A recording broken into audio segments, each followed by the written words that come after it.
Ali estamos ao vivo. Vamos lá. Já enviar o convite pro pessoal.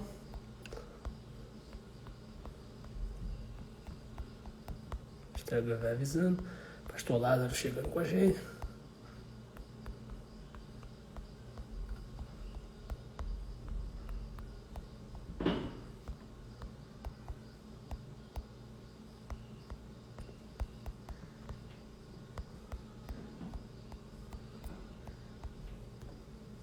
Beleza, o pessoal já chegando com a gente. Pastor Lázaro chegando aqui também. Deixa eu chamá-lo para cá para começar com a gente.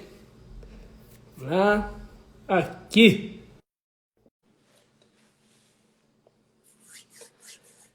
Beleza?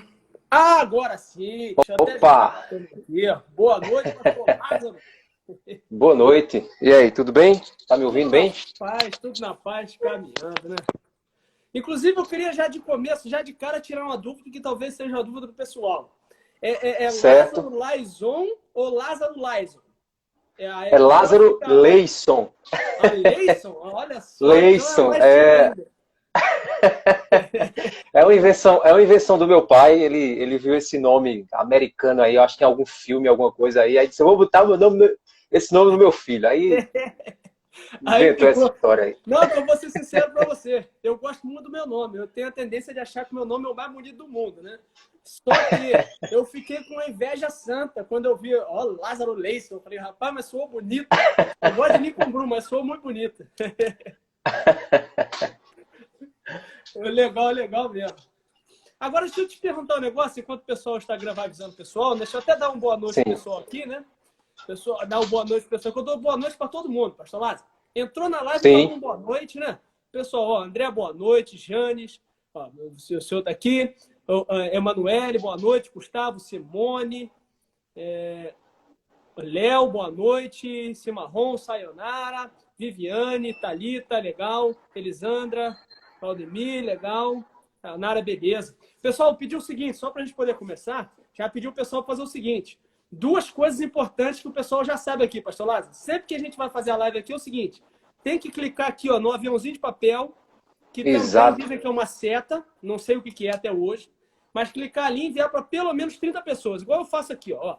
Eu dou um exemplo, o pessoal não achar que eu peço uma coisa que eu não faço, eu envio para todo mundo também. Não fica uma coisa errada. Maravilha. Né?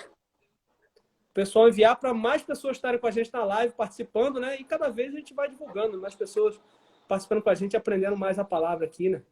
Ó, pastor Lázaro, vou mandar até para você aqui, para você confirmar que eu não minto não, que eu envio mesmo. Olha aí, eu vi, apareceu aqui agora. Enviou o próprio vídeo ao vivo. Viu? Ninguém pode questionar e dizer que eu não faço. Então, é o seguinte, pastor Lázaro, para a gente poder começar, né? Até porque é um tema que é grande, né? Pessoal, outra coisa, esqueci de falar a segunda coisa. Clica no coração. Enquanto estiver assistindo a live, é coração, coração, coração, coração. Por quê? O Instagram fala assim, olha, tem muitos corações, deve ser boa essa live. E aí indica para mais pessoas. Então, ó, coração o tempo todo, beleza? Combinar com o pessoal, tá beleza? Então faz o seguinte, pessoal, para a gente poder começar, coloca aqui pra gente se vocês estão prontos. Quem tá pronto aqui, coloca assim, tô pronto, dá aquele ok. Igual o pessoal gosta de fazer o sinal do Ronaldinho, sabe? Continência, o pessoal bota fantasminha, foguete. Só coloca que está pronto para a gente poder começar legal aqui. Todo mundo junto no mesmo pensamento. Pastor Lázaro, agora sim começar. Sim. Tem que começar às 4 Vamos vezes, lá. né? Mas que tem que dar os avisos preliminares, né? É o seguinte, para começar, eu gostaria que o senhor se apresentasse um pouco, falasse para o pessoal, né, quem é você, né, um pouco do seu trabalho que você faz aí na internet. Inclusive, você trabalha muito com essa parte de hermenêutica, né? Eu acho isso muito interessante e essencial. Né? Então, explica um pouquinho de quem é você, do seu trabalho, para o pessoal conhecer você aqui um pouquinho, o pessoal que segue daqui. Eu sou pastor aqui em Campina Grande, na Paraíba. Sou pastor da Igreja Batista da Graça. São 3 áreas, normalmente, que eu trabalho. Né? São 3 áreas de concentração. Uma delas é pregação expositiva. Aí por isso que a hermenêutica vem junto. Sim, a outra é aconselhamento bíblico, principalmente com foco na suficiência das escrituras. E a terceira área de atuação é teologia filosófica com relação à aplicação das escrituras, né, com foco na aplicação. Sim.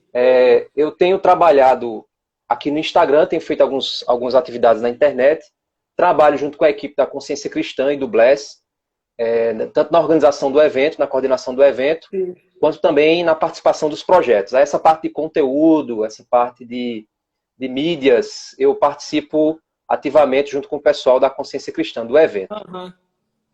Sou engenheiro mecânico, né, então trabalho também na área de engenharia. Trabalho também na área? Trabalho na área de engenharia, só que meu foco, vamos dizer, 90% do meu tempo é para o ministério. Né? Os outros, sim. Hoje, depois que Deus me chamou, a engenharia se tornou uma segunda função. Né? A primeira função é o ministério. Então é isso. Estou aqui em Campina Grande, né, trabalhando para o Reino de Deus, tentando produzir coisa para a internet. E é isso aí. Estamos aí. Legal. Não, e é interessante que você falou, né, da pregação expositiva e a ligação com a hermenêutica, né? Porque sem hermenêutica não tem pregação expositiva. Senão vai ser tudo deturpado, né, o que o texto diz, né? Então acaba sendo essencial. E, inclusive, isso é essencial, essa a importância desse tema de hoje, né? Inclusive, há pouco tempo eu acabei fazendo um desafio, né, de 7 dias com o pessoal, trabalhando bastante também essa questão, um tempo atrás, né? Justamente por isso, porque se eu não souber interpretar a Escritura, como que eu vou ouvir o que Deus tem a falar a mim verdadeiramente ali, né? Porque Deus escolheu se revelar, e Ele escolheu se revelar em linguagem humana. Então ele usou salmos, ele usou provérbios, ele usou poesias, né, que aí vai incluir os salmos, ele usou epístolas, narrativas, e cada linguagem desse tipo de linguagem humana que Deus usou, né, cada gênero literário demanda um certo tipo de interpretação, porque Deus escolheu se revelar dessa forma, né? Então, ser hermenêutica, nossa fé cristã, nossa leitura, tudo fica vazio, né? Porque não conseguimos realmente aprender, né? Correto, exatamente. A hermenêutica ela é a base que me dá a compreensão. Como é que eu vou dizer que eu estou pregando a palavra de Deus se eu não consigo saber que palavra é essa, né? Eu não posso dizer o que eu acho, o que eu penso, eu tenho que saber o que Deus pensa, o que Deus acha. E o que ele pensa e o que ele acha está escrito na palavra. E por isso eu preciso compreender corretamente a palavra para que eu possa fazer ecoar a voz de Deus conforme ele revelou na Escritura. Por isso que a hermenêutica é essencial na pregação. Perfeito. E assim, quando a gente vai pegar para interpretar a Escritura, a gente não pode, por exemplo, pegar... ter a mesma literalidade para interpretar um salmo, que é uma poesia, muitas vezes, geralmente é uma poesia, né? Eu não posso pegar a mesma literalidade de um salmo que eu tenho, por exemplo, numa epístola paulina, quando ele fala diretamente algo, né? Ou então no Evangelho, quando um dito de Jesus, que Jesus fala, façais isso, não façais aquilo. Tem uma literalidade, um grau de literalidade. Uma poesia vai ter figuras de linguagem, então nem sempre eu vou interpretar aquela figura ali como algo literal, né? Se você falar, o seu não sei o que é como os cavalos da Babilônia, né? Nem sempre está falando que você é um cavalo da Babilônia, né? Então, a gente tem que olhar bem certinho isso aí, né? E a minha ideia, pastor Lázaro, era a gente trabalhar aqui, né? Igual a gente conversou naquele dia, né?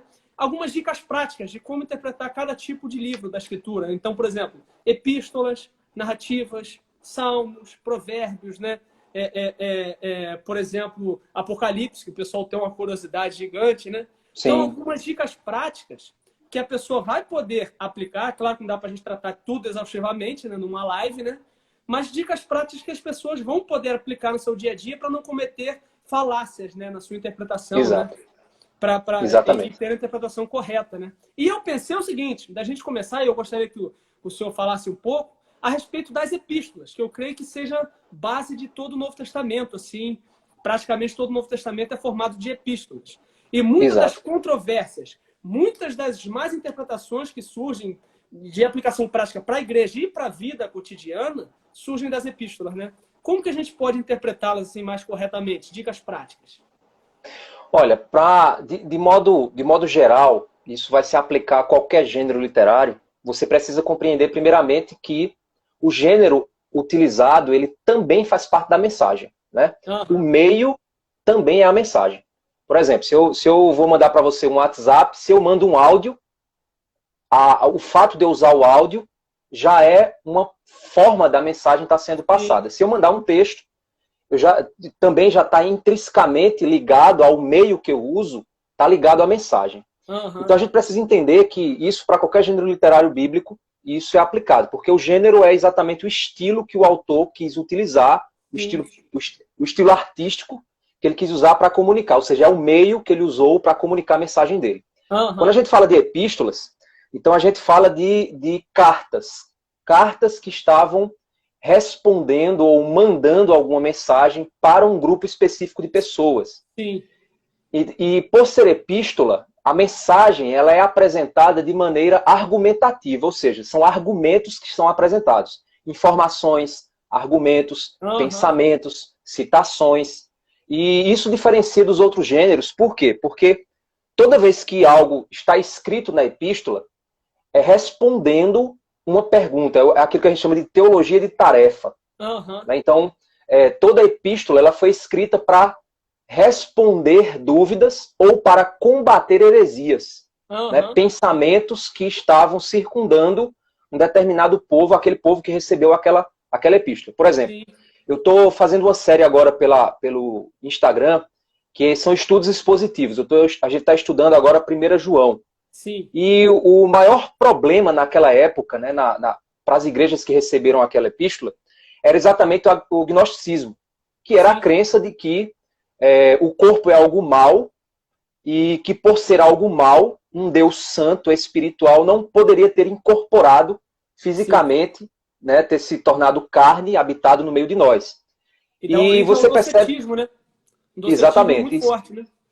Exatamente. E isso aí você percebe que João ele trabalha constantemente na carta falando sobre o espírito do anticristo, que ele nega que Jesus veio em carne, que a gente precisa, que nós não podemos negar. Ou seja, você vê essa preocupação de João com essa perspectiva. Outra coisa também que a gente percebe é que uma das coisas que o agnosticismo também ensinava é de que o conhecimento ele é algo que, se eu adquirir um conhecimento superior, eu consigo alcançar uma espiritualidade suprema, vamos dizer assim, alcançar algo muito mais profundo e espiritual por meio do conhecimento.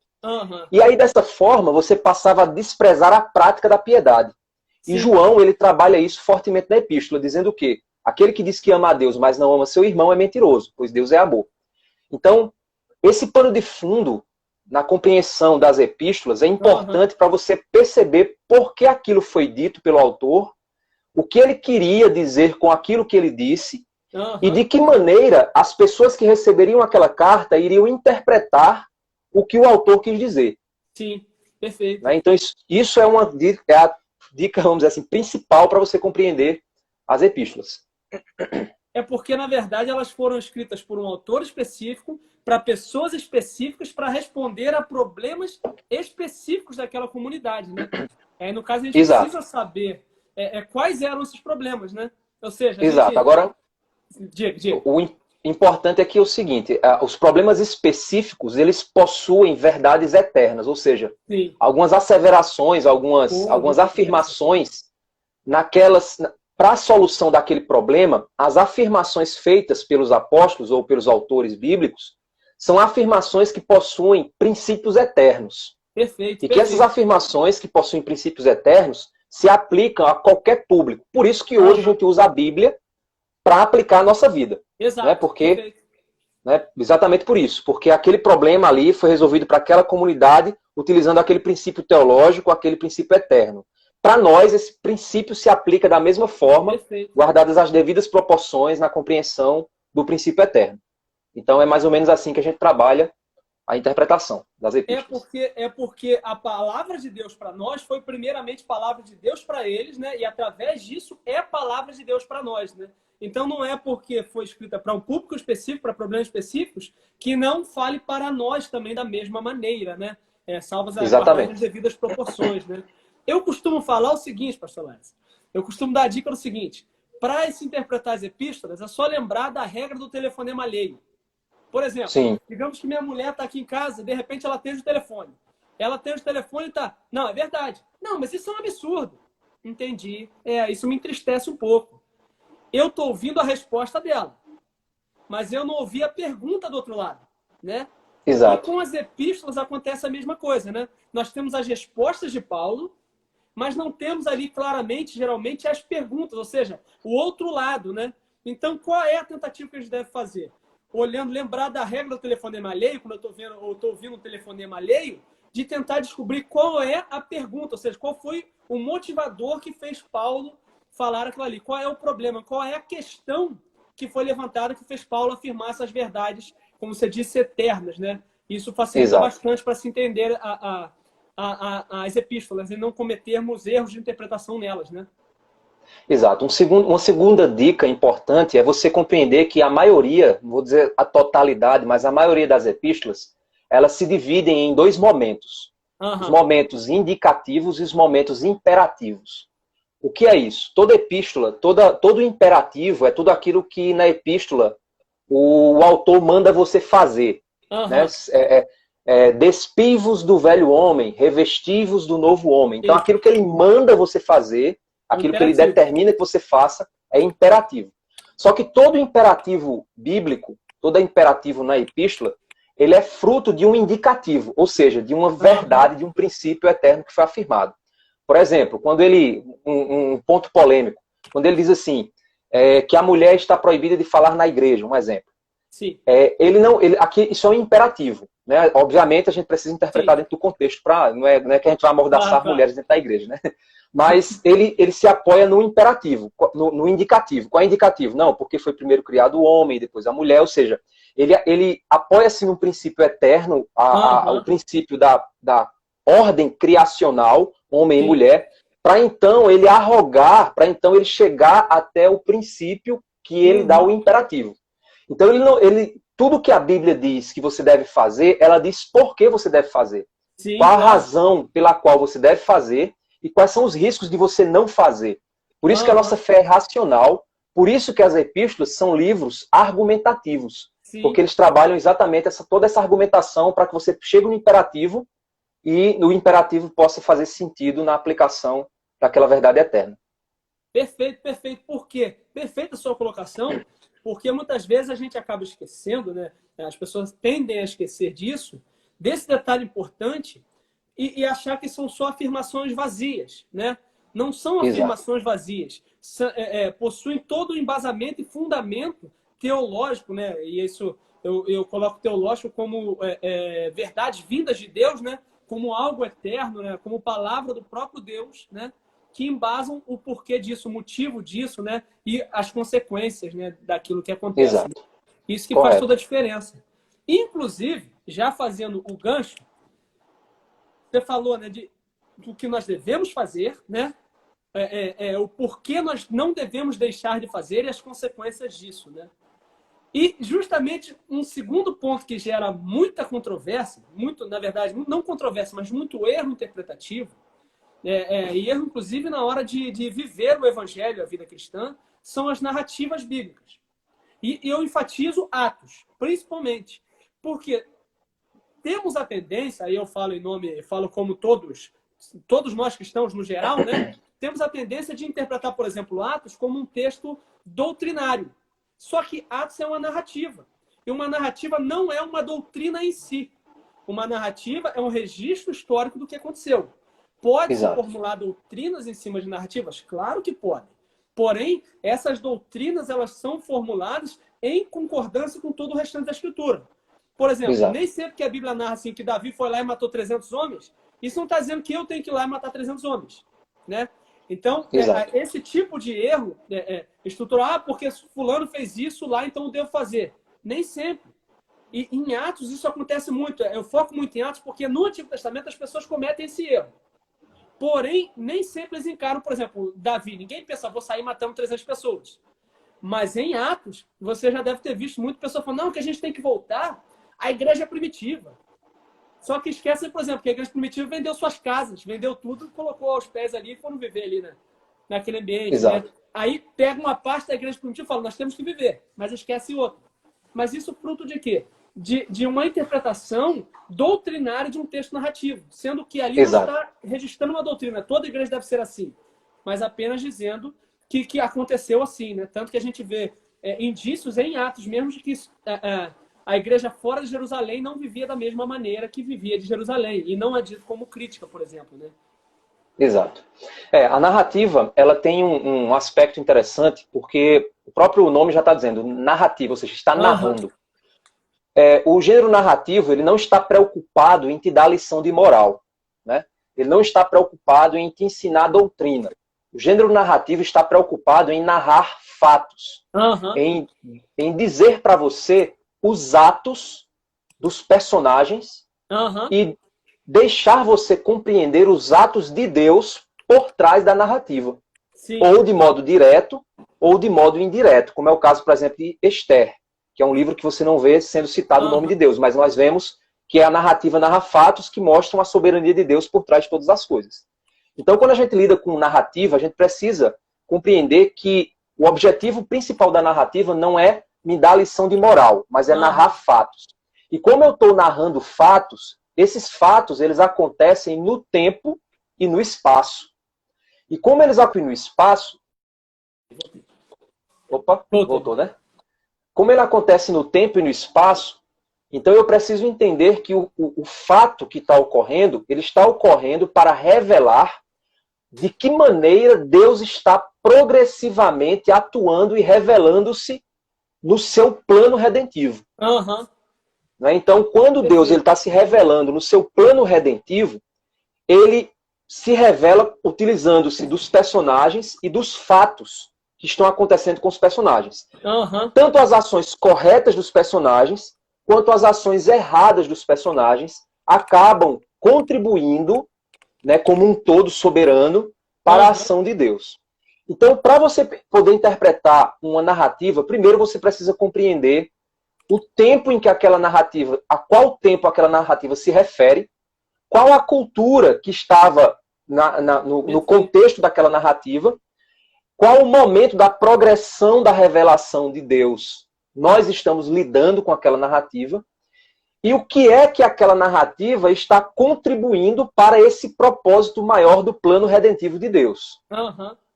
Quando eu observo isso, eu consigo agora compreender quais são os atos de Deus por meio daquela narrativa. Sim. E aí, à luz de princípios bíblicos eternos que vão estar em outros textos bíblicos, textos de sabedoria, epístolas, textos poéticos, eu vou lançar luz sobre aquele fato e, a partir dali, fazer a minha interpretação do que o próprio Deus pensa a respeito daquele fato que ele revelou na narrativa. E aí eu vou encontrar a aplicação. Né? Um exemplo clássico do erro que você faz em narrativa é, por exemplo, tem muita gente que usa aquele texto do carcereiro, né, que diz assim, crê no Senhor Jesus e será salvo tu e tua casa. Sim. E aí muita gente pega esse texto e aplica ele como uma promessa, uma profecia, né, como uma ação de Deus para todo mundo. Comum. Esse erro, inclusive, é muito comum.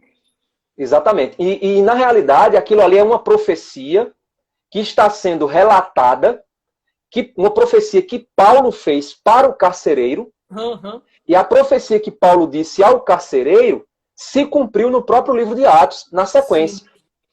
E o que Lucas está fazendo ali, na realidade, é apenas relatando a profecia dita por Paulo, que se cumpriu na vida do carcereiro, dentro daquela missão, naquela cidade que eles estavam. Então não é uma promessa de Deus para mim e para você. Foi uma promessa de Deus para o carcereiro, porque Deus queria usar a vida do carcereiro e usar a vida de Lídia, né, que havia se convertido também, para iniciar a igreja naquele lugar. Então isso é importante da gente compreender. E é excepcional isso aí, porque a tendência é a pessoa pegar assim, não, o meu filho vai ser salvo, a minha neta, não sei o quê, isso, aquilo vai porque Deus prometeu, né? Crê no Senhor Jesus, será salvo tu e tua casa. Só que, quando a gente olha na prática, muitas vezes isso não acontece, né?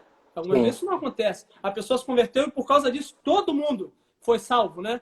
Então, a Bíblia é falível de forma alguma. Pelo contrário, a gente tem que olhar o que realmente aquele texto quis dizer. Ele não estava fazendo uma promessa para todas as pessoas de todos os tempos, né? Mas Lucas estava ali relatando a profecia que foi dada para aquele carcereiro, né? Perfeito. Exatamente. Inclusive, Correto. Alguém perguntou aqui, né? Eu vi aqui, alguém perguntou quais são os livros narrativos da Bíblia, né? Eu acho que, assim, falar quais são os livros narrativos da Bíblia, a gente poderia falar. Só que ninguém vai gravar, porque são muitos, né? Então, a melhor maneira de entender é o seguinte, é o que você falou, né? Quais são os narrativos? Aqueles que narram fatos, né? Exatamente. Então, quando, por exemplo, você vê um epístolo, ele está falando, não façais isso. faz aquilo. Porque Deus, não sei o que, ele está formulando ali toda a doutrina, todo o seu argumento. Você vê que não está narrando um fato. Agora, você tem ali imperativos e indicativos. Você não tem fatos sendo narrados. Né? Você tem, o foco não são fatos. O foco ali são pensamentos e ideias. Perfeito. A narrativa não. A narrativa, o foco é narrar acontecimentos. E aí você pega Atos e fala, aí Paulo saiu e caminhou e andou 25 metros, virou à esquerda, andou mais 2 quadras, virou à direita. Você está vendo? Está narrando o fato de Paulo ir até lugar X, né? Então é fácil de identificar um texto narrativo, né? Acaba sendo simples. Inclusive, pastor Lázaro, na Bíblia, já pegando esse gancho de identificar, muitas vezes não é nem um livro narrativo, mas às vezes trechos narrativos, né? Dentro de livros que não são estritamente narrativos, né? Então você, por exemplo, no Êxodo é um livro narrativo, mas que também há leis ali, né? Há profecias. Então, esses gêneros meio que se entrelaçam muitas vezes, né? Exato. E um que é muito comum, eu estou tentando pegar na ordem assim, dos mais comuns, assim, os mais assim, práticos no dia a dia, os que mais interferem no dia a dia, né? Um que é muito comum desse entrelaçamento de gêneros literários são os evangelhos. Porque nos evangelhos nós temos narrativas, nós temos parábolas, nós temos quase que não são epístolas, mas são o mesmo princípio das epístolas de resolver, falando a pessoas específicas, resolvendo questões específicas. Nós temos ali profecias. Então, nos evangelhos nós temos diversos gêneros literários, né? E como que a gente vai, de maneira assim prática, saber interpretar isso aí ou conseguir observar e interpretar bem os evangelhos, né? Para que a gente possa ouvir Deus falando, né? Como seria isso? Olha, o evangelho tanto que ele é um gênero específico e o gênero chamado evangelho, né? Exatamente por essa questão. O evangelho é um dos gêneros mais complexos. Acaba se tornando até mais complexo do que os próprios gêneros apocalípticos e proféticos. Em virtude dessa diversidade de gêneros dentro do evangelho. Para que a gente possa perceber claramente a diferença, a gente precisa primeiro fazer a pergunta básica. O que esse trecho está dizendo? É narrando um fato.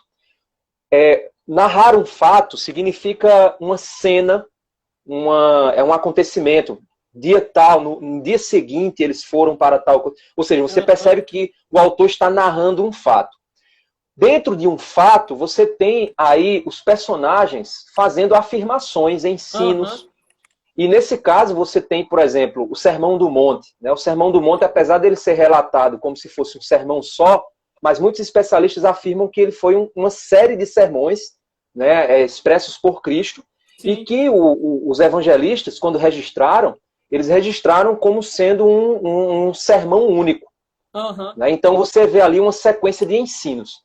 Nesses pontos, você percebe que o autor não está preocupado ele primeiro diz quando aconteceu, onde aconteceu, depois ele não está mais preocupado nos horários, nos lugares, nas pessoas que estão próximas, mas ele começa agora a entrar nos ensinos. Né? Quando você tem nesses pontos também, você tem parábolas. E aí, quando você tem parábolas, você tem uma estratégia que Cristo utilizava de ensinar verdades eternas, verdades espirituais, por meio de histórias, né? Histórias que ele criava, né? Histórias que ela tinha a intenção de trazer uma lição de moral. Então a gente percebe essas histórias que Jesus utiliza, a gente percebe Jesus pregando um sermão, a gente percebe o narrador também, ele narrando um momento em que Jesus está conversando com os fariseus, está ali combatendo algum pensamento farisaico. Nós vemos momentos em que são narrados milagres, né? Então o autor está preocupado. Outro fato importante também, que as pessoas desconsideram, é que os evangelhos, por isso que eles se tornam tão complexos. Por quê? Porque nem sempre o autor está preocupado com a ordem dos acontecimentos para narrar o que aconteceu na sequência, como aconteceu. Nem sempre ele está preocupado com isso. João, né? Isso, ele está preocupado, exatamente, ele está preocupado em narrar. O evangelho se torna uma obra de arte. Por quê? Por exemplo, o evangelho de João, ele narra 7 grandes milagres. Por quê? Porque João estava preocupado em revelar Jesus como sendo Deus.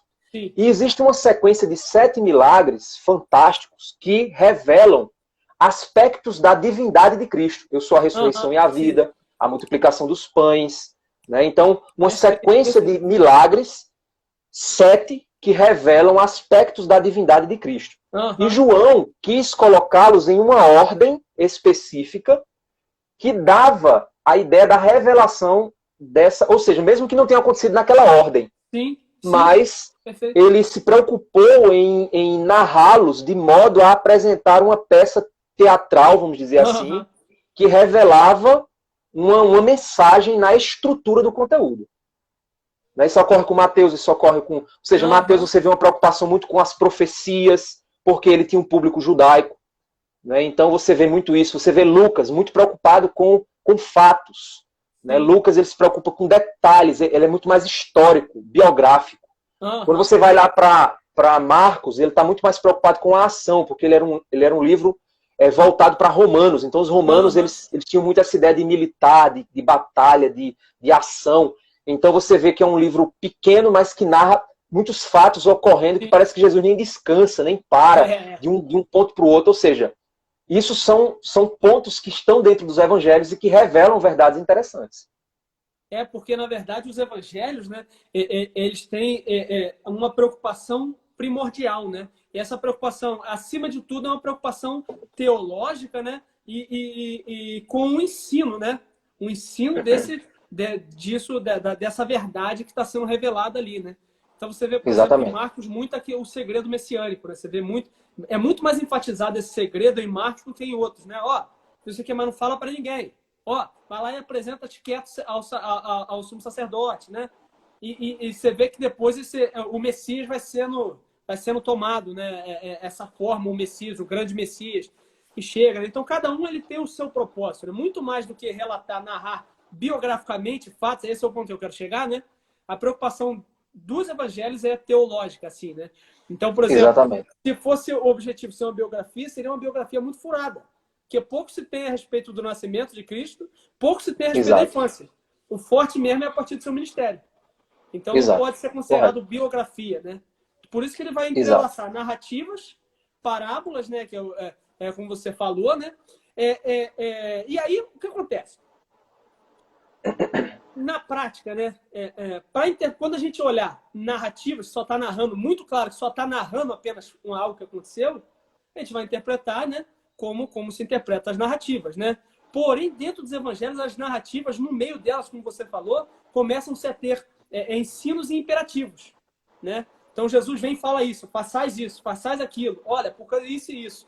Então, a gente deve olhar, e da mesma maneira como a gente olha, assim, só para ter uma dica, um link prático para o pessoal, né? Da mesma maneira que a gente olha para as epístolas e vê aqueles ensinos para nós, né? E vê que traz verdade para nós, a gente vai fazer com os ensinos e os imperativos, né? Que constam nos evangelhos, né? Principalmente quando é dito pelo próprio Cristo Jesus, né? A gente vai olhar dessa forma. E o último ponto que eu queria até que, se puder, você expandir um pouquinho mais, é em relação às parábolas. Você citou muito interessante que as parábolas, as pessoas tendem a pensar que a parábola é algo irreal. Não, porque essa história não aconteceu de fato, então isso não quer dizer que isso é irreal. Porém, não é bem assim em relação às parábolas, né? Por exemplo, o fato ali pode não ter acontecido aquela história, mas os elementos daquela parábola são elementos realísticos, elementos reais. Por exemplo, parábola do semeador. Pode não ter acontecido um semeador que saiu e jogou semente aqui, semente ali, semente ali, semente na pedra, semente naquilo. Porém, existe semeador? Existe. Existe semente? Existe. Existe pedra? Existe. Ou seja, os elementos na parábola são reais e trazem verdades reais e eternas, né? Exato. As parábolas, eu sempre digo que eles são verdades de contexto. Por quê? Jesus ele diz o seguinte, ele diz que, eles perguntam, né, por que você ensina por meio de parábolas? Jesus disse, para que eles vendo, não vejam, para que eles ouvindo, não compreendam, não se convertam e eu os cure. E aí você diz, peraí, Jesus não quer que as pessoas aprendam o evangelho? Então a gente vê que Jesus utilizava as parábolas, mas ele se preocupava em explicar essas parábolas aos seus apóstolos. Os evangelhos, todos os evangelhos, os sinóticos principalmente, você vai perceber que Jesus ele tem uma progressão do ministério dele. Sim. Primeiro, ele tem um ministério público sem apóstolos. Depois, ele tem um ministério público com a presença dos apóstolos, mas ele mostrando aos apóstolos verdades. Uhum. E, no fim, ele tem um ministério onde ele chama os apóstolos a participarem mais ativamente do processo do ministério dele. Então, você vê que ele vai fazendo essa progressão. Nessa progressão, você percebe uma preocupação de Cristo em ensinar as verdades eternas por trás dessas parábolas. Sim, sim. Por que eu digo que a parábola ela possui um conhecimento de contexto? Porque a parábola, se ela for só ouvida, e eu tentar interpretar a parábola sem compreender os elementos espirituais e o simbolismo desses elementos, eu vou interpretá-la incorretamente. Sim, então, para que eu possa interpretar corretamente uma parábola, eu preciso compreender que cada elemento desse possui uma verdade eterna. Essa verdade ela é revelada no restante do Evangelho, na cultura judaica, nas próprias outras, nas epístolas. Ou seja, para que eu possa interpretar corretamente uma parábola, eu preciso ter um conhecimento do contexto do reino de Deus, para que eu possa chegar na compreensão daquela parábola. As pessoas que ouvissem Jesus falando uma parábola, se elas parassem apenas na parábola e fossem embora para casa com aquele ensino, elas poderiam alegorizar a parábola e interpretar o que quisesse com cada elemento. Então, para que você pudesse, de fato, ter uma interpretação que não fosse alegórica da parábola, você tinha que entender o que cada elemento significava dentro da doutrina cristã. Sim, claro. E para isso era exigido de você que você convivesse com Cristo, que você compreendesse os ensinos de Cristo, que você visse o todo da obra de Cristo, você visse o todo do reino de Deus, para que você, quando olhasse aqueles elementos, você pudesse compreender aqueles elementos dentro de uma perspectiva correta. E não uma simples alegoria, né? Mas uma interpretação de uma tipologia apresentada em cada elemento daquele dentro dentro da parábola. É interessante até o que você falou, né? De que ele usa, né? E você falou do contexto, você entendeu o contexto onde ele é falado ali, né? Todo aquele contexto, inclusive histórico e tudo mais. Exato. A cultura e tudo mais. Por quê? Por exemplo, em Lucas 19, quando Jesus conta aquela parábola, que inclusive parece muito com a parábola dos talentos, né? Que é diferente, são muito parecidos, mas quando ele fala daquele camarada que ele foi conquistar um reino para si, e aí ele é rejeitado. O pessoal daquele reino vai e fala que não quer aquele reino sobre nós. Depois, quando ele volta, que ele julga e tudo que ele faz lá em Lucas 19, Jesus está usando como... Ele usa algo que já tinha ocorrido há pouco tempo, algo contemporâneo praticamente, daquela geração, que aconteceu com Arquelau. Então, Cristo usa algo que aconteceu ali, conta de forma parabólica, né?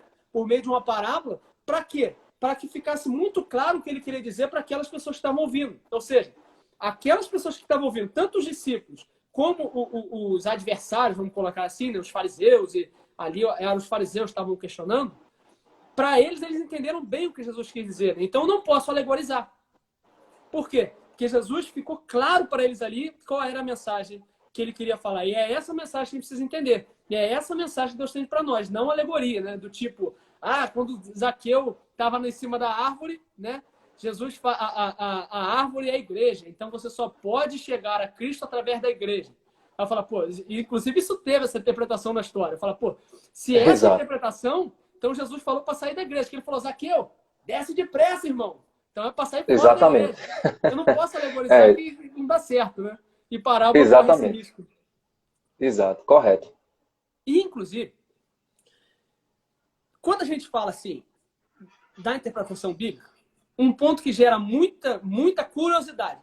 Nós tratamos aqui, eu creio que já tratamos dos que geram mais problemas, vamos colocar assim, né?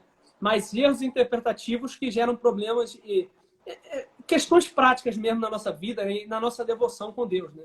Uma interpretação errada de uma passagem, por exemplo, das epístolas, muda toda a nossa maneira de ver a vida cristã, de como eu vou agir, o meu relacionamento com Deus, né? Por exemplo. Mas existem alguns que são o que o pessoal tem mais curiosidade, né? Que tem também suas questões práticas, mas são mais curiosas as pessoas. Eu digo isso porque, por exemplo, se você falar assim, como interpretar o Apocalipse, gera muito mais interesse do que como interpretar a carta de Romanos, por exemplo, né? Exato. Então, as pessoas... gera muito curiosidade nas pessoas, né? E aí, a gente chegando já nesses que geram bastante curiosidade, um que gera muita curiosidade, além de Apocalipse, as profecias, eu estou indo na ordem, chegando nos mais curiosos. Mas as leis. Por quê? Essa não é só uma questão de curiosidade, mas é uma questão hermenêutica, né? Da teologia bíblica e da hermenêutica que não dá nem para entrar em todos os desdobramentos disso, né? Daqui que é a luz para cá, ou de cá que é a luz para lá e tudo mais que não cabe a gente falar aqui, né? Mas todo esse debate do que fica, o que sai, o que ainda fica para a gente, né? Só que, quando a gente olha a lei, de uma certa maneira, nós não vivemos mais debaixo da lei. Exato. Mas há uma tensão que, da mesma maneira, nós também observamos a lei, de certa forma. Por exemplo, eu vou dar só um exemplo prático, tosco. Não matarás. Eu posso matar? Continuo não podendo matar. Continuo não devendo matar. Né? Então, em um sentido, muitas leis foram abolidas, outras foram cumpridas. E, em outro sentido, algumas leis ficaram e nós obedecemos da mesma maneira. Né? E a grande questão que gera confusão é o que fica e o que não fica da lei. Né? E como que a gente vai interpretar as leis? As leis do Antigo Testamento, principalmente. Olha, primeiro você precisa... Qualquer livro é assim. Você precisa observar o livro dentro da progressão da revelação. Uhum. A lei foi escrita para os judeus. Vamos dizer que o livro de Levítico, ele é o livro das leis da nação de Israel. Sim. Certo? Então, a nação de Israel, para se tornar nação, tinha que ter uma Constituição Federal. Assim como a gente tem a nossa Sim. Constituição Federal, Perfeito. A nação de Israel também tinha sua Constituição Federal, dividida lá em 10 leis, o Decálogo, que se subdividia em mais de 600 leis. Essas leis que instituíam a estrutura do funcionamento da nação de Israel, a gente precisa entender que ela instituía parâmetros civis, parâmetros religiosos. Sim. Os parâmetros religiosos, morais e civis estavam dentro do contexto da própria lei. Por quê? Para que você pudesse funcionar como nação, você tinha que ter limites do convívio entre pessoas. Então você tinha que ter leis civis que organizassem o funcionamento da nação. No mesmo livro da lei, você tinha também aquilo que revelava a moralidade de Deus, ou seja, o que Deus espera de um povo separado para ele, de um povo santo, de um povo que vive para a glória de Deus. E aí você tem aspectos morais. E você também tem aspectos cerimoniais, que eram esses aspectos que apresentavam, que eram aspectos tanto proféticos, ou seja, apresentava de que modo o pecado ele seria pago, né, por meio do Cordeiro, e de que modo Deus se revelava e Deus se relacionava com o povo pelos meios cerimoniais. Sim. E aí a gente precisa... A Bíblia, ela não deixa claro. Essa divisão que eu falei aqui para vocês é uma divisão que a teologia reformada faz. Mas a Bíblia não deixa isso de maneira clara, dizendo assim, esse aqui são as leis morais, cerimoniais, leis civis. Não faz de capítulo assim, ó. Agora a sequência de cerimoniais, não. Exatamente. Então eu preciso entender primeiro isso, que aquela lei, ela foi instituída para funcionamento de uma nação dentro de uma perspectiva civil, uma perspectiva moral e uma perspectiva cerimonial. Certo? Nós não somos judeus. Então nós não nos submetemos a uma legislação civil judaica. Perfeito. Então eu não mato porque a lei brasileira diz que eu não devo matar. Mas aí você disse, ok, mas você não mata porque a lei brasileira... Não, eu não mato porque eu sou crente. Obviamente, né? E a gente é guiado pela palavra. Só que a gente precisa entender que as nossas leis civis, elas foram embasadas na moralidade judaico-cristã. Que é a moralidade que deu o pensamento, da sociedade ocidental. O pensamento da sociedade ocidental. Então, esses fundamentos morais que desdobram nos aspectos civis, a nossa sociedade também tem, que vem de uma moralidade judaico-cristã. E o que é que eu estou querendo dizer com isso? Hoje nós não sacrificamos cordeiros, por quê? Porque o sacrifício de cordeiro é um aspecto cerimonial da perspectiva judaica. nós não fazemos isso, porque nós somos cristãos. Cristo é o nosso sacrifício. Exato. Então, tudo aquilo que me manda fazer cerimônias, eu excluo da minha dieta religiosa. Aquilo que é civil, eu cumpro porque eu vivo numa sociedade civil que tem princípios morais que organizam essa sociedade e que esses princípios morais que organizam a sociedade, elas vêm de princípios morais judaico-cristãos. Né? Então, o que é que eu preciso fazer então para interpretar? Primeiro, eu preciso identificar quais são os aspectos cerimoniais daquela lei. E que esses aspectos não se aplicam mais a mim hoje. Quais são os aspectos civis que aquela lei estabelece? E eu tenho que observar que aqueles aspectos civis possuem uma moralidade que organiza o meu relacionamento com Deus e o meu relacionamento com o meu próximo. É o amar a Deus sobre todas as coisas e amar ao próximo como a ti mesmo. Então, esse relacionamento de Deus e o próximo é o que vai estabelecer o padrão moral por trás de todas as leis civis que o livro de Levítico me apresenta. E são esses padrões morais que perpassam toda a história, porque Deus é o mesmo e o homem continua sendo o mesmo. Sim, perfeito. Então, dessa forma, eu preciso identificar quais são os padrões morais eternos por trás daqueles aspectos civis da lei judaica, e eu vou permanecer com esses aspectos, porque esses aspectos são repetidos por Cristo lá no Sermão do Monte, por exemplo. E em outras epístolas, os apóstolos repetem. Ou seja, essa é a forma, pelo menos, mais básica, mais simples de você poder interpretar corretamente, dentro de uma perspectiva correta, né, o livro de Levítico, o livro das leis. Perfeito, perfeito. Isso se aplica a tudo, né? Porque a visão que geralmente a gente tem da lei é como se a lei fosse somente um fardo que Deus joga sobre o povo. Mas a lei, ela não foi um fardo de Deus sobre o povo. A interpretação errada que fizeram da lei se tornou um fardo. Mas a lei de Deus era Deus cuidando do seu povo. A gente tem, por exemplo, como você falou de aspectos civis, né, da relação com Deus e com o próximo, a gente vê isso muito claro, que, por exemplo, em Deuteronômio nós temos leis a respeito de quando a pessoa defecar, se cobrir, jogar dentro do buraco e cobrir com terra. Você fala, peraí, então nós devemos fazer isso hoje? Não, é Deus cuidando do seu povo, que acabou de sair, tá peregrino no deserto, né? E que precisa cuidar do seu povo nos aspectos ali, ó, civis, cotidianos, na sua relação com os outros. Isso causava até doença nas pessoas, né? Então, você vê que a lei a gente deve olhar como um cuidado de Deus nos detalhes da vida do seu povo. Aí você vai olhar o que era para a nação, né, com os aspectos civis da nação, e olhar esse padrão moral, né? E olhar o que é cerimonial e tudo mais para poder diferenciar o que nós devemos ou não, né? E é legal aquilo que você falou, né? Que Deus, a lei, ela revela o caráter que o povo dele deve ter, né? Deus não simplesmente joga a lei para depois salvar. Deus, em Êxodo 20, por exemplo, a gente vê: eu sou o Senhor vosso Deus que vos tirou da terra do Egito. Por isso, não terás outros deuses antes de mim, não façais. Então, porque Deus é o Salvador, né? Porque Deus nos salvou, nós vivemos e demonstramos o caráter dele, demonstramos a santidade dele, né? Refletimos a glória dele, né? Procuramos fazer isso, né? Porque Deus nos salvou. E esse espírito perpassa do Antigo ao Novo Testamento. Essa é a ideia, corretamente. É por isso que Jesus ele diz, né, que toda a lei se resume em 2 mandamentos: amar a Deus sobre todas as coisas e ao próximo como a ti mesmo. Sempre foi isso, né? Sempre foi isso. Você lê o início do Deuteronômio, você vai ver que Deus, antes de revelar todo o Levítico, ele faz essa afirmação: ame a Deus de todo o teu coração, de todo o teu entendimento, toda a tua alma. Né? Então aí sim passa para os aspectos civis, que é o meu relacionamento com o meu próximo. Perfeito. Você vê que há uma unidade, né? Apesar da diversidade de livros, diversidade de gêneros, diversidade de autores, há uma unidade, né? Porque o Deus é o mesmo, o povo é o mesmo, como você falou, né? E, inclusive, a gente tem, acho que 11 minutos, né? Claro que a gente não dá para tratar exaustivamente de tudo, né? Exatamente. O ideal é a gente tentar trazer aqui um pouquinho das profecias. É o que falta. Profecias bíblicas, né? No caso, os profetas, e também Apocalipse. Porque Apocalipse, ele tem 3 gêneros nele mesmo, né?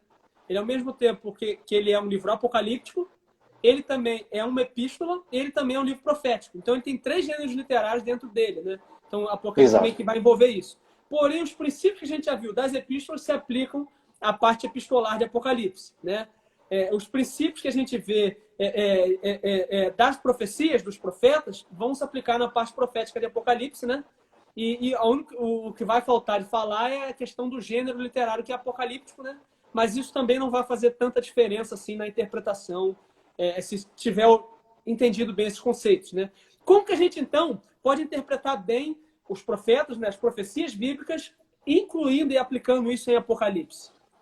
Como seria? O princípio basicamente é o mesmo, né? Você precisa primeiro compreender em que momento aquele profeta viveu, para quem aquele profeta estava escrevendo, o contexto cultural e o contexto geográfico que aquele profeta vivia, para que você possa identificar se a profecia que ele se refere, toda profecia ela tem um motivo, né? Deus ele está fazendo tá dando uma advertência ao povo, tá dizendo, ou então está simplesmente dizendo, olha, já que vocês não fizeram, vai acontecer isso. Né? Então ela está ancorada ali também no tempo, ela não está fora do contexto daquele momento. Não, exatamente, não está fora do contexto. Então eu preciso primeiro compreender que o profeta está num contexto, Deus deu a ele uma missão de revelar uma advertência ao povo, ou algo que vai acontecer. Ou dar uma advertência ao povo, ou dizer algo que está para acontecer. E aí a gente precisa entender isso, por quê? Porque a gente também precisa entender a história do povo judeu, porque eu não posso pegar uma profecia que está se referindo ao período pré-exílico e usar ela para o período pós-exílico sem considerar o período dela. Perfeito, né? Então eu preciso ter essa compreensão da linha de tempo, da história do povo judeu, para que eu possa compreender. Um outro aspecto também das profecias. Inclusive, Sim. É exatamente isso aí que você falou. Por quê? Quando a gente olha o povo na sua terra, geralmente a gente vai ver profecias do tipo, vocês estão pecando, eis que vai acontecer isso, vai acontecer aquilo. Né? Muitas vezes já anunciam, por exemplo, o exílio. Né? E quando você vê, por exemplo, o povo no exílio, aí você vê muitas profecias de restauração e de arrependimento do povo. Se arrepender, ele vai citar o que está acontecendo de mal ou de bem ali, né? E o que vai acontecer. Então, só fazendo esse parênteses, para confirmar isso que você falou, né? Para fazer esse parênteses mesmo, e realmente é exatamente isso que acontece, né? Porque está acontecendo aquilo naquele momento histórico, vai acontecer tal coisa. Então, eu não posso tirar do contexto a profecia, né? Perfeito. Exato. E outro ponto também importante é a gente tem que compreender que as profecias elas podem ter cumprimento total, cumprimento parcial, duplo cumprimento. Que é isso? Existem profecias que elas se cumpriu-se totalmente, acabou, não tem mais o que acontecer. Tem profecias que elas cumprem parcialmente e outra parcela não se cumpre. Sim. Ainda precisa um tempo para que aquilo se cumpra, um longo espaço de tempo para que aquilo se cumpra. Existem profecias que possuem duplo cumprimento, ou seja, ela possui um cumprimento total naquele tempo e um cumprimento espiritual futuro. Perfeito. É o que acontece, por exemplo, com as profecias a respeito da nova aliança. Você vê que ele diz, olha, vocês vão ser restaurados. Ou seja, o período do exílio ocorreu por causa do pecado e eles voltariam para a terra deles e Deus faria uma nova aliança. Sim. Só que aí você percebe que o povo volta para a terra, conforme havia sido profetizado, mas a nova aliança não acontece ali. Ela acontece em Cristo lá na frente. Sim. Ou seja, você percebe que existe um cumprimento, um duplo cumprimento, e às vezes até um triplo cumprimento. Ou seja, algo vai acontecer agora para frente, ou seja, depois do período da igreja. Então a gente precisa também ter consciência disso. Aí vai depender muito dos seus pressupostos, porque vai depender se você é amilenista, pós-milenista, pré-milenista. Aí vai depender isso, da maneira como você organiza essas profecias dentro do tempo. Né? E que você considera se foi já cumprido, se não foi. E aí, por isso que se torna um pouco mais complexo a interpretação das profecias. Um exemplo disso é Joel 2, né? Porque Joel 2, Pedro vai falar que aquilo se cumpriu, hoje se cumpriu a Escritura. Porém, a gente vai ver que algumas partes daquilo ali ainda não aconteceram. O sol terá a sua luz. Então, você vê que há uma parte cumprida e outra parte para cumprir no futuro. Né? Exatamente. A gente vê em Lucas 4, Jesus citando Isaías, falando, né? O Espírito do Senhor está sobre mim, o que me ungiu para pregar, não sei o quê, para dar a vista aos cegos e tudo mais. Há um duplo cumprimento, um cumprimento físico, literal na hora ali. Jesus curou cegos, literalmente. Ele trouxe luz, ele libertou cativos, né? Pessoas que estavam cativas de espíritos malignos, por exemplo. Mas, ao mesmo tempo, aquilo tem uma dimensão espiritual. Cristo tirou a cegueira dos nossos olhos. Cristo nos livrou que estávamos cativos, né, do pecado, éramos escravos do pecado. Né? Então, há uma dimensão física e espiritual. Então, as profecias, muitas vezes, têm esse duplo cumprimento, o cumprimento parcial, o cumprimento total. Né? Isso deve ser identificado. Né? A gente deve procurar identificar isso. Né? E nos últimos minutinhos que a gente tem aqui, Apocalipse. Dica prática. Como interpretar o Apocalipse? Como que eu vou olhar para o Apocalipse para poder interpretar? Olha, primeiro eu preciso compreender Apocalipse à luz do próprio livro. Né? Eu não posso, eu tenho que ter muito cuidado para eu não pegar elementos de fora de Apocalipse e jogar para dentro dele. Porque como é um livro que possui muitos símbolos, muitas simbologias, é muito comum as pessoas pegarem os símbolos lá de Ezequiel, pegar entendimentos de outros livros, ou elementos culturais, e jogar para dentro do livro de Apocalipse e forçar uma interpretação. Sim. Então a gente precisa ter esse cuidado. Então acho que o caminho mais seguro sempre é você interpretar o livro primeiro à luz do próprio livro, depois à luz da Bíblia como um todo. Certo. Mas sempre levando em consideração o que o autor quis dizer. E também tendo a humildade de chegar a limites que você vai dizer, eu não sei o que ele quer dizer, e ponto. Porque se você começa a dizer, não, mas é porque as abelhas eram helicópteros, os animais eram não sei o que lá, você começa a viajar e começa a fazer uma exegese, né? Colocar dentro do texto o que o texto não está dizendo.